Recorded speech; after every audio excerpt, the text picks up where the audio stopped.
এই তো আমার new look, new haircut. অনেকেই ভেবেছেন আমি মনে হয় চুল পুরাটাই কেটে ফেলেছি। না, আমি সামনের থেকে শুধু ব্যাঙ্কস কেটেছি। পিছনের চুল কিন্তু বড়ই রয়েছে। এই তো দেখেন পিছনের চুল। আজকে সারাদিন বাহিরে ছিলাম, এখন হচ্ছে ফ্রেশ হয়ে নিব। সাজগোজ করতে যতটা না সময় লাগে, ক্লিন করতেও কিন্তু তার চাইতে কম সময় লাগে না। আপনারা সবসময় বলেন আমি যেন আমার রেগুলার স্কিন কেয়ার রুটিনটা আপনাদের সাথে শেয়ার করি। আসলে রেগুলার স্কিন কেয়ার বলতে আমার তেমন কিছুই করা হয় না। তবে সবসময় যেটা করি, ফেসটাকে সুন্দরভাবে ক্লিন রাখার চেষ্টা করি। আমার স্কিনটা হচ্ছে নর্মাল স্কিন, এই জন্য স্কিন নিয়ে খুব একটা ঝামেলায় পড়তে হয় না।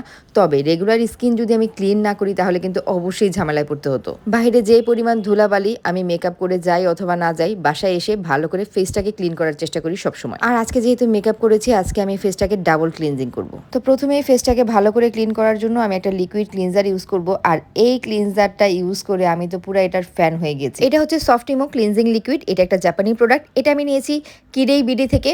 কিরেই বিডির ওয়েবসাইট থেকেও কেনাকাটা করা যাবে, চাইলে পেজ থেকেও কেনাকাটা করা যাবে। ঈদ উপলক্ষে কিরেইতে চলছে স্পেশাল ডিসকাউন্ট। আর এখন হচ্ছে আমি এই প্রোডাক্টটি একটা কটন প্যাডের সাহায্যে ফেসে অ্যাপ্লাই করে নিচ্ছি। এটা কিন্তু চাইলে ডিরেক্টলি হাতের মধ্যে দিয়েও ফেসে অ্যাপ্লাই করে নেওয়া যাবে। এত সুন্দরভাবে মেকআপ রিমুভ হয়ে যাচ্ছে, আর এটা কিন্তু একদম ওয়েল ফ্রি। এটা কিন্তু ড্রাই ফেসেও ইউজ করা যাবে, চাইলে কিন্তু ফেসে পানি থাকলেও কোনো ধরনের সমস্যা নাই, ভেজা ফেসেও ইউজ করা যাবে। নর্মালি ওয়েল রিমুভারগুলো কিন্তু একদম ড্রাই ফেসে ইউজ করতে হয়, এটা একদমই ওয়েল ফ্রি। আর এত সুন্দরভাবে মেকআপটা রিমুভ হয়ে যাচ্ছিল। তো আমি ফেসটাকে হাফ ক্লিন করে আবার একটু ওয়াশ করে নিলাম। এখন হচ্ছে লিপস্টিকটা উঠিয়ে নিচ্ছি। লিপস্টিক কাজল কত সহজে উঠে যাচ্ছে, এটা দেখেই তো আমি অবাক। এটা যেহেতু একদম অয়েল ফ্রি, এই জন্য ফেস ওয়াশ ইউজ করার আগেই পুরো ফেসটা পুরাপুরি ক্লিন লাগছে। তো এখন হচ্ছে আমি ফেসটাকে ফেস ওয়াশ দিয়ে আবার ক্লিন করে নিব। এটা হচ্ছে হাতামুগির একটা ফেস ওয়াশ আমি ইউজ করছি। এটাও আমি কিরেই থেকেই নিয়েছিলাম। এটা আমি কয়েক মাস আগে নিয়েছিলাম। আর এটা একটা ফোমিং ফেস ওয়াশ। ফোমিং ফেস ওয়াশ খুব অল্প পরিমাণে লাগে, এই জন্য একটা ফেস ওয়াশ দিয়ে আমার কয়েক মাস চলে যাচ্ছে। ফেসটা এখন কি পরিমাণ ক্লিন লাগছে।